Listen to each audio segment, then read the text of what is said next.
My wife said she was going to a medical conference, but in her suitcase I found condoms and a syringe. 10 minutes later, I froze. She sat on the edge of the bed, pricking holes in each condom carefully, like a nurse prepping for surgery. She wasn't planning to cheat on me. She was planning to get pregnant with her lover's child. And me, her husband of 17 years, was just a background piece in her plan. 3 days later, I packed all her things, drove to his place, rang the doorbell, and handed him every box. By evening, he kicked her out too. No one chose to be the father. No one chose to be the husband. And me, I chose to walk away. So she sat there clutching her pregnant belly on a stranger's porch in the rain, waiting for someone who'd stopped rescuing her long ago. If you've ever had to forgive by letting go, or you're still wondering if you should forgive, you need to hear the rest of this story, because not everyone who says sorry deserves to come back.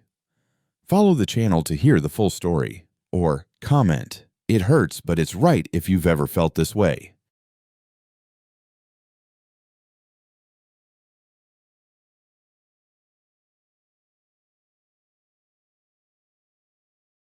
It was just another Thursday morning in Oregon. Fog rolled off the pines like it always did. Coffee brewed. Toast popped. Emily hummed something soft from the kitchen as she folded her scrubs. She was always careful, clean, the kind of woman folks trusted with their children, their dying parents, their secrets. I was 48, a forensic accountant. My life revolved around fax patterns and quiet truth. And in our little house, our safe house, I believed I'd found the one place in this world that couldn't lie to me. A woman who looked me in the eyes for 17 years and never once blinked when she said she loved me. That morning, I kissed her cheek, told her to learn something useful at her conference. She smiled, said, "Always do."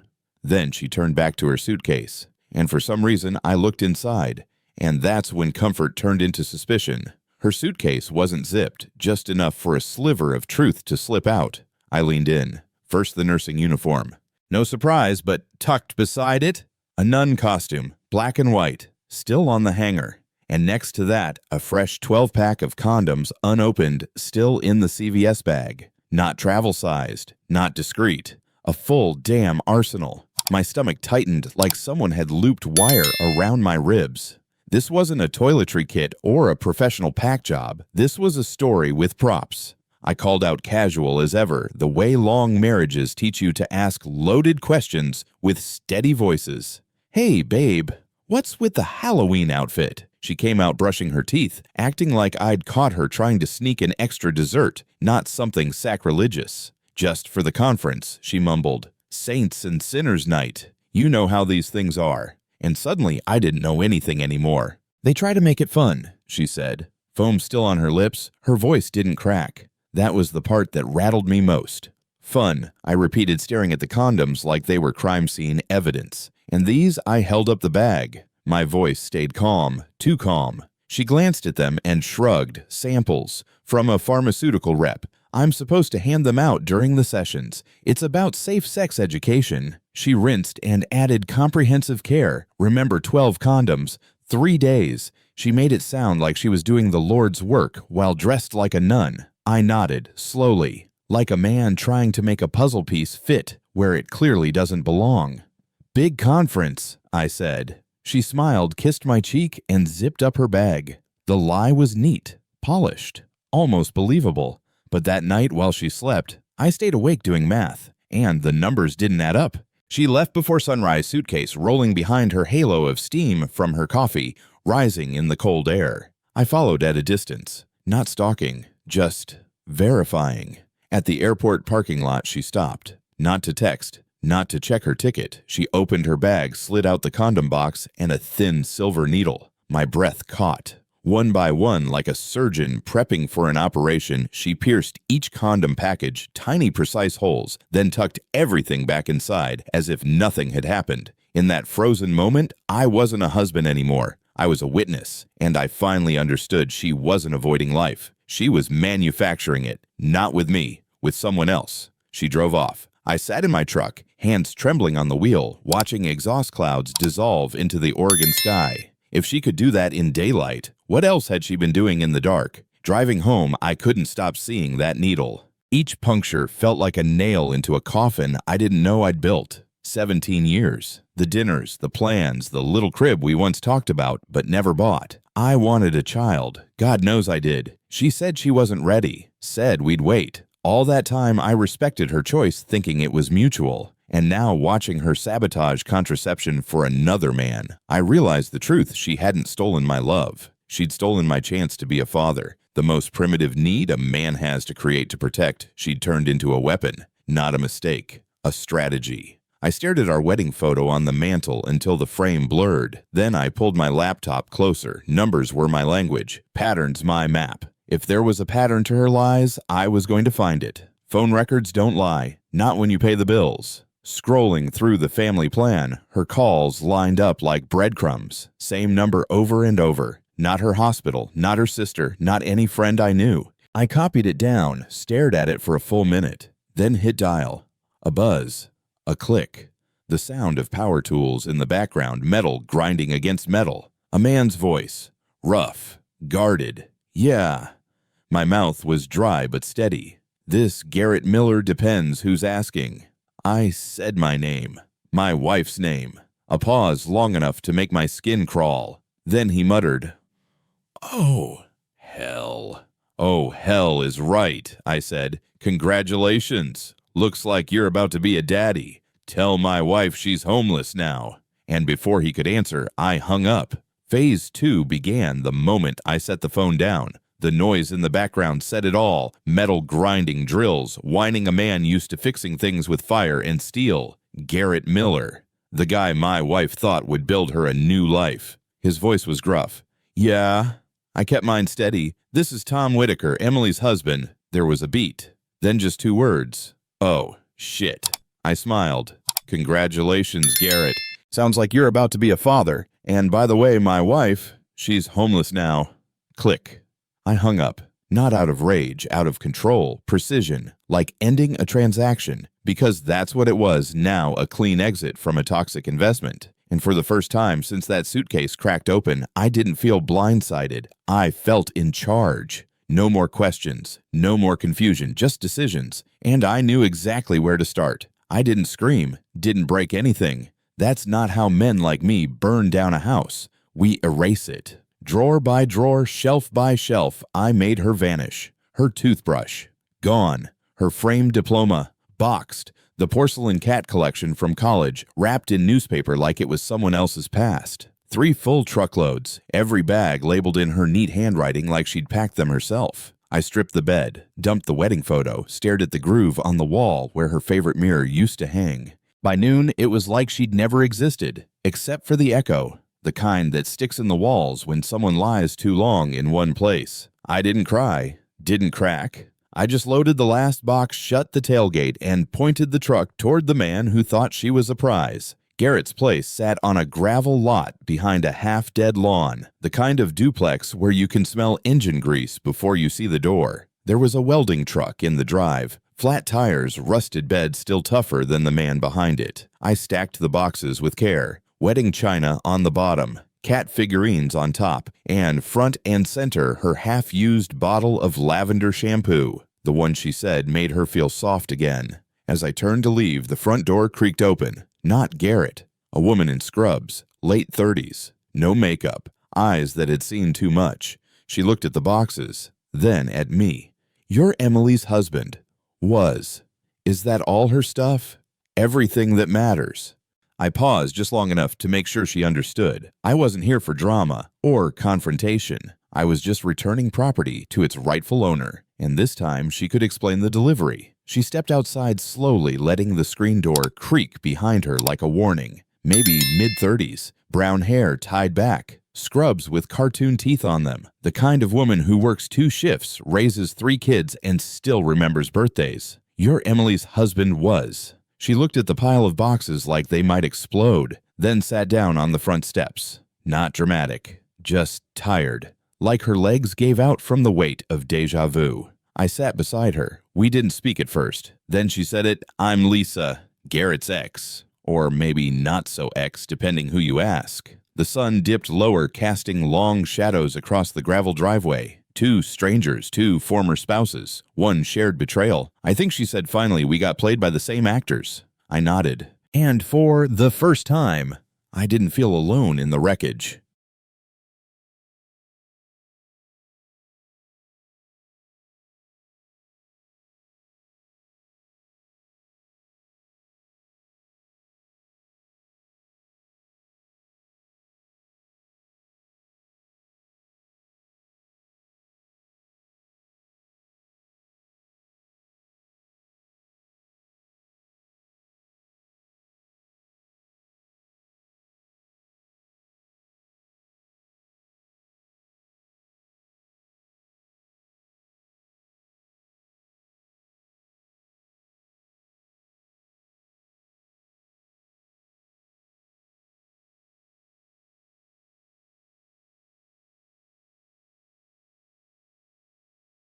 She poked holes in the condoms, I said matter of fact. Lisa froze. She what in the garage, needle in hand before her medical conference. Guess she was hoping Garrett would leave you faster if she got pregnant. Lisa stared at the gravel. Garrett told me you two were already divorced, that she was just waiting on paperwork. He said she was the victim. I let out a sharp breath. She told me she was volunteering at church. Turns out she was just playing house with a welding torch. We sat in silence while 2 timelines collided. Lisa pulled out her phone. He said they've only been seeing each other a couple months, but this photo's dated 5 months ago. That's her car. I showed her the call log from my family plan. His number daily. We didn't need to say it aloud. Neither of them was just cheating. They were rehearsing a new life. Without us. That night my phone rang. Emily's name lit up the screen like a curse I hadn't deleted yet. I answered. Calm. Hey, sweetheart, she chirped. Long day, but the conference is amazing. They just did a whole talk on moral boundaries in healthcare.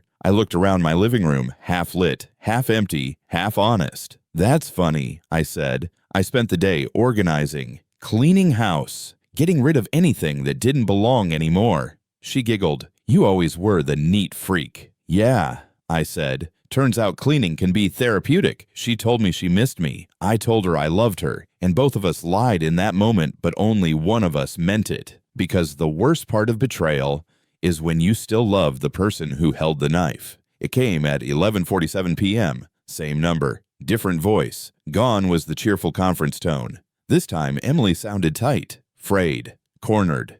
I just got off the phone with Garrett, she said. He says you told him about the baby. Felt like the kind of news a man should hear firsthand. You're welcome.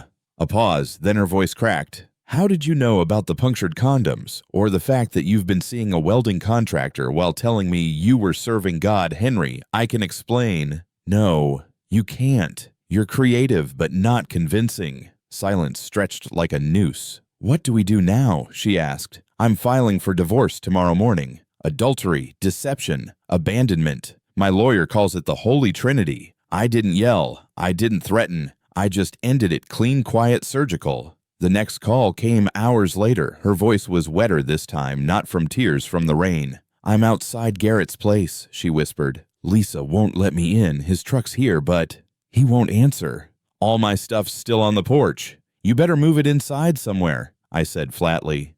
I don't have anywhere to move it. Her voice dropped like her pride. I don't have anywhere to go. And for a moment, just a flicker, I almost softened. Then I remembered the needle and the way she looked me in the eye while saying safe sex education. You could try a hotel, I said, preferably one hosting a moral boundaries seminar. Don't be cruel, Henry. Don't be a cheating wife, Emily. She went quiet. And I went silent too, because if I spoke one more word, it wouldn't be cold, it would be mercy. And mercy was off the table. I'll drive by in the morning, I muttered. Let's see how your fairy tale ends. The next morning, I took the long route to work, just to be sure. Highway 9, dusty stretch, 1 gas station, 1 motel with flickering signage and threadbare curtains. Her Prius sat outside room 247, hood splattered from last night's rain, front tire a little low. The whole car looked tired, like her. The curtains were drawn, but I could see the pale blue flicker of a TV dancing against the glass. Daytime game show maybe, or hotel porn.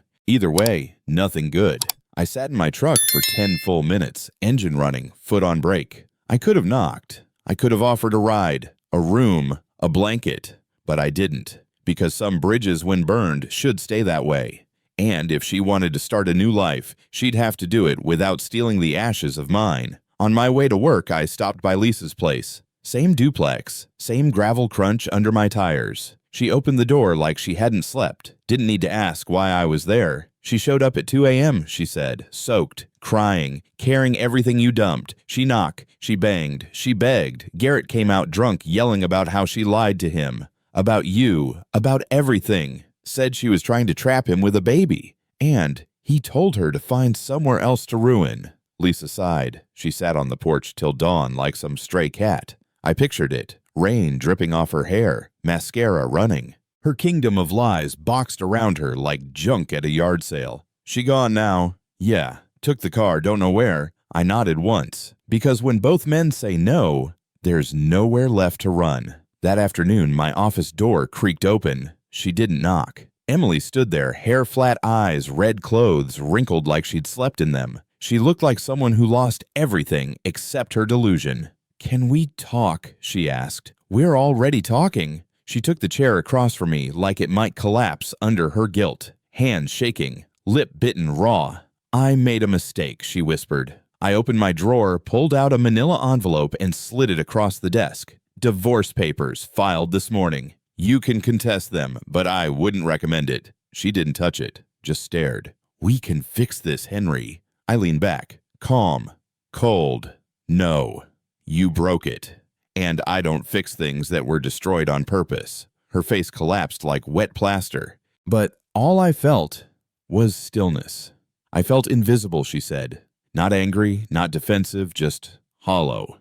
I was just your wife, not Emily, just a title, a role. I wanted to feel wanted again. I nodded, not in agreement, but understanding. Because I've met that excuse before, worn by cheaters like perfume, masking rot with sweetness. "You could have told me you felt that way," I said, "but instead you lied. Over and over. You poked holes in condoms. You planned a pregnancy like it was a strategy." Her eyes welled. "It wasn't like that. It was exactly like that. You don't understand." "No, you don't. You wanted to feel seen, so you erased us. You wanted to be chosen, so you betrayed the man who chose you every day for 17 years. I leaned forward slow.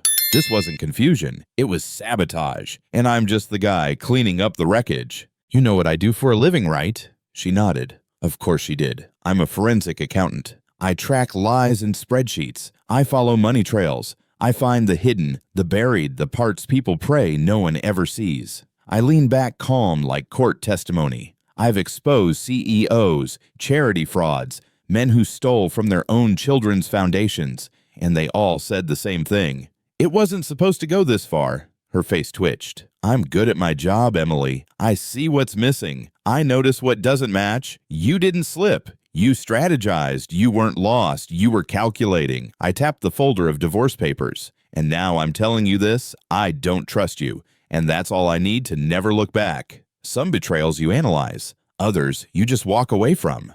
I started with the bedroom. The wedding photo came down. In its place, I hung a map, circles drawn around places I never went, flights I never booked, because we were always too busy. I painted the walls navy. She hated dark colors. I picked the darkest one the store carried. The closet emptied fast. Her side felt like dead space, so I burned a sage stick. I'm not spiritual, but damn if it didn't feel like an exorcism. I bought a new pillow, a firm one, the kind that doesn't remember the weight of someone who lied beside you for 17 years. The house echoed at night, but it didn't scream anymore. It felt quieter, cleaner, mine. Healing doesn't come in grand gestures. Sometimes it starts with a new wall color and a door that locks.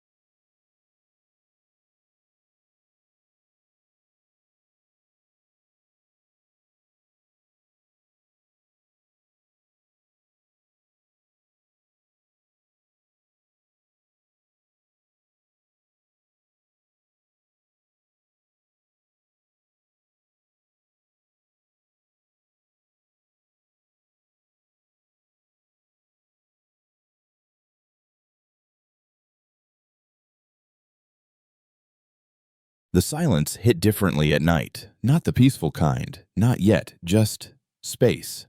Too much of it. Dinner was one plate, one fork, a beer, not wine. The TV stayed off.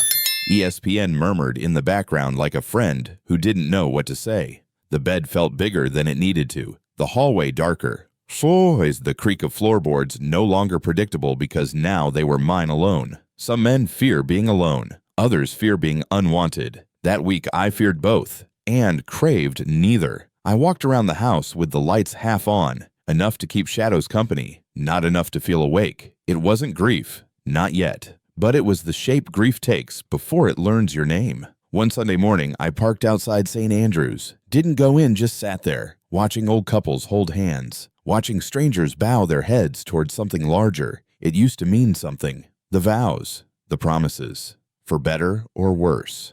She broke that. But did I break something too by refusing to forgive? My eyes drifted to the steeple, then to the scar on my knuckle, same finger that handed her the ring. And then in my mind, I saw it again. The needle, the condoms, the exact moment I knew she wasn't lost.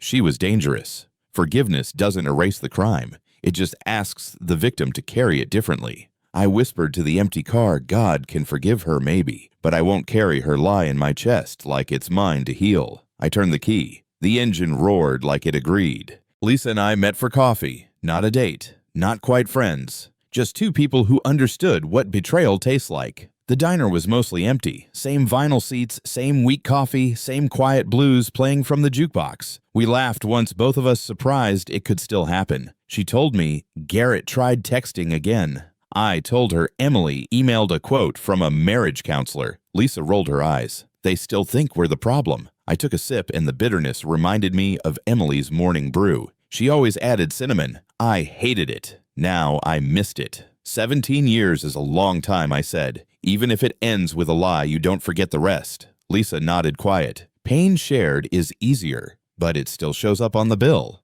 I made a schedule, not for work, but for me. Mondays, 6 a.m., run by the lake. Wednesdays, oil change, learn to fix the engine. Fridays, new recipe, cook something Emily never liked. She hated curry. I made it 3 times. I bought groceries for one, folded one set of laundry, put one toothbrush in the holder. At first it felt like pretending. Then it started to feel like ownership, not just of the house, but of my time, my peace, my decisions. No one was lying beside me. No one was lying to me. For the first time in months, the silence felt earned, not imposed. And that was a win. A small one, but mine. You think the worst part of betrayal is the bedroom. It's not. It's the grocery store whispers, the sideways glances at church, the "oh honey, I heard," from people who don't know half the story. Word got around fast. In a small Oregon town, bad news spreads quicker than good manners. They said I'd been too cold, too harsh, too proud. I smiled when someone asked, so is it true she was pregnant? I just took another sip of my coffee. Truth is a scalpel. Gossip is a blunt knife, but both cut deep. And I had a choice, wield mine with quiet dignity or swing back out of ego. I chose silence, not because I was weak, but because I refused to let their noise define my healing. Let them talk. I had better things to build. I spent the week knee-deep in spreadsheets. Corporate fraud case, faked invoices, shell accounts, pressure from upstairs. They thought no one would catch it. They didn't know I was the accountant who sleeps with the truth. I built a case down to the last cent. Presented it like a prosecutor, clean, cold, clinical. The boardroom went quiet when I sealed the final file with my initials. TP Truth. Processed. On the drive home, I realized something. For years, I used my skills to help others recover stolen money. Now I was using them to recover something rarer, my own worth. My job isn't just numbers. It's about knowing when something doesn't add up in spreadsheets or in marriage. And I'd stopped forgiving bad math. 6 months. That's how long it took for the echoes to fade. Lisa and I met again at the same diner. Same booth. New silence, easier this time. She stirred her coffee like it held answers. I watched the steam and wondered how people survived things that were supposed to destroy them. Any regrets, she asked. I thought for a moment. Regret tastes like something you want to change, but I didn't want to undo anything. Not anymore. Not about the divorce, I said. Pain told me who I really was and who she wasn't. Lisa nodded. Same here. We didn't toast to revenge. We didn't toast to healing. We just drank our coffee. Quiet wins still count. The message came from Lisa. Just a heads up, Emily's back in town. She's pregnant. Big, like third trimester big.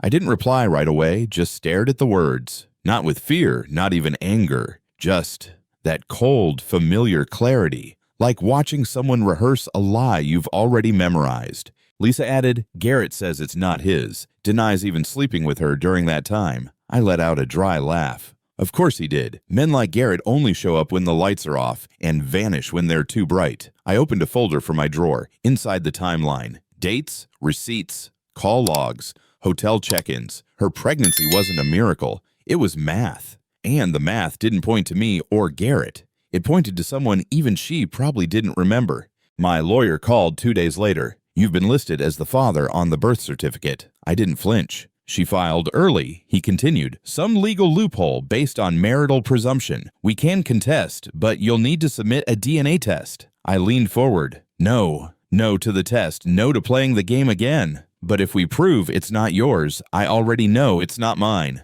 Silence. Then, you sure she was already showing by the time she moved out. She just hid it under those thick sweaters and thin lies. Some men need proof. I just need a pattern. And hers was tattooed in the paperwork of her betrayals. I hung up and looked out the window. She wasn't done playing pretend, but I was done being cast in her delusion. A mutual friend stopped me outside the grocery store. Small talk, fake smiles. Then the real pitch, Emily's due soon. No one's helping her. Maybe you could just be there. Even if it's not your kid, she's still alone. I nodded politely, said nothing, but my chest burned with an answer I didn't say. In the parking lot, I stood still, watching people load eggs, milk diapers, things families do together. I closed my eyes and let the air sting. This wasn't about mercy. This was about maintenance, keeping her version of the story alive. And I wasn't in it anymore. Just because someone drowns doesn't mean you owe them your boat, especially when they're the one who poked the holes. I turned my keys in my hand. She could scream, she could sob, but I wouldn't row back into her storm.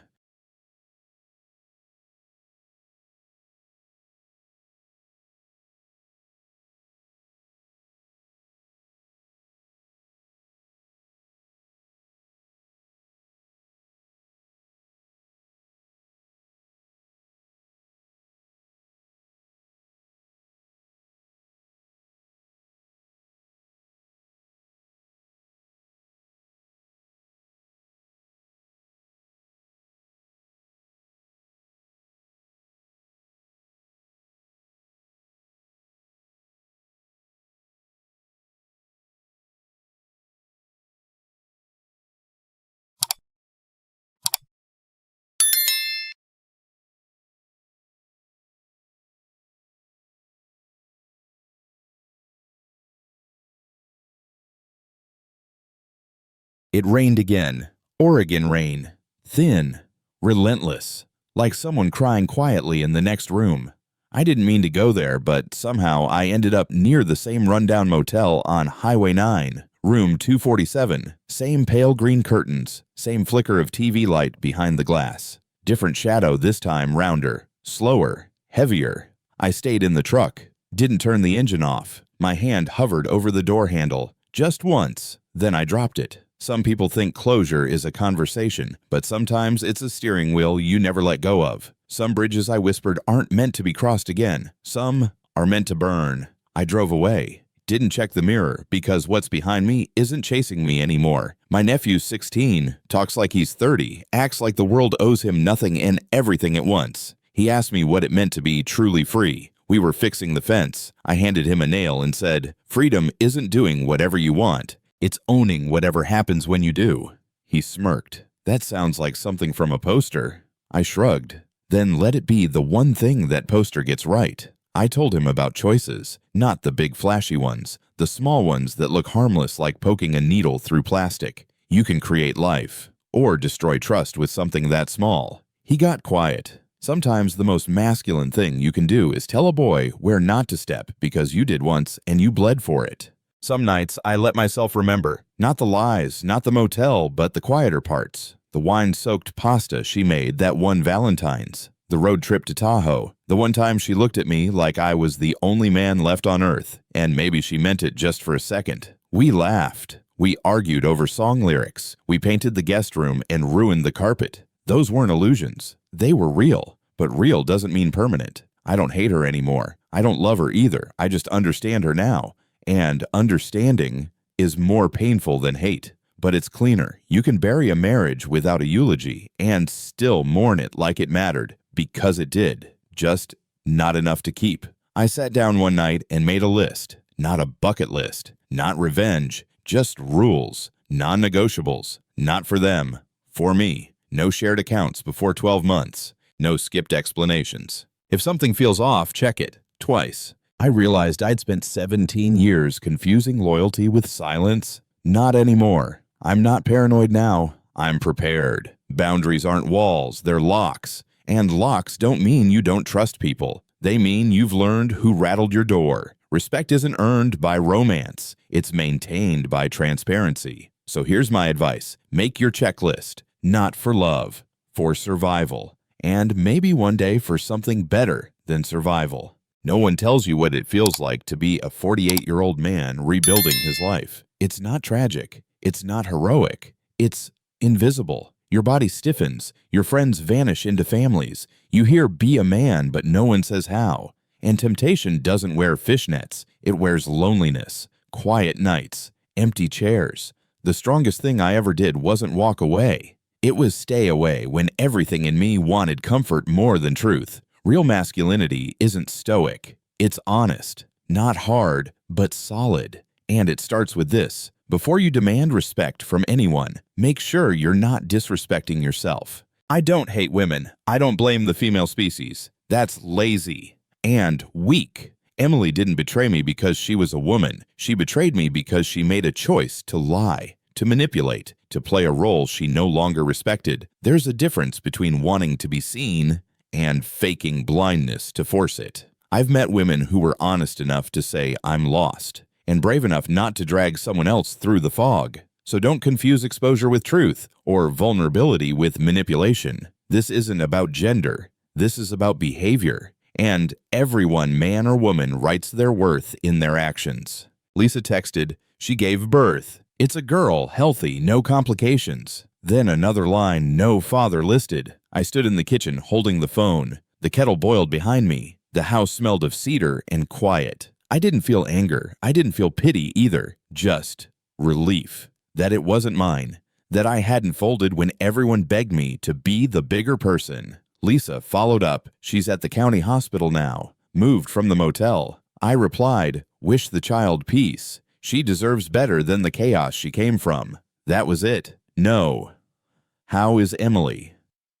No flowers, no guilt. Some chapters don't close with applause, just with a calm hand setting the book down. I came home, hung my jacket, poured a bourbon, 2 fingers, no ice. The house was quiet, not lonely. The kind of silence that doesn't ache anymore. I lit one candle, not for mood, just habit. Sat in my recliner, opened the map I'd pinned over the old wedding photo. Montana, Utah, Idaho. Just lines now, no metaphors. Maybe I'd see the Badlands. Maybe I'd stay in motels that had no shadows in their curtains. Healing didn't roar in. It arrived like a warm blanket left in a cold room. No second wife, no dramatic closure, just peace. I checked my list one more time. Dates, trails, miles, then smiled. Sometimes enough isn't what you dream of. It's what you defend. And tonight, I had enough. It wasn't just a pin. It wasn't just a condom. It was the moment I realized even something this small can puncture trust, morality, marriage. She didn't stab me. She didn't scream. She whispered sweet lies while holding a needle. That's how betrayal works. Not loud, just precise. Some bridges don't burn with gasoline. They burn with patterns, with excuses, with, "It was just one time." But here's the truth. I didn't lose a wife. I walked away from a stranger wearing her face. And when I did, I found something rare. A life I could respect, even if it was quieter, even if it was mine alone. So now I ask you, watching this, would you forgive? Or would you walk like I did? Let me know. And if this story shook something in you, subscribe. We're not done talking about the cost of silence.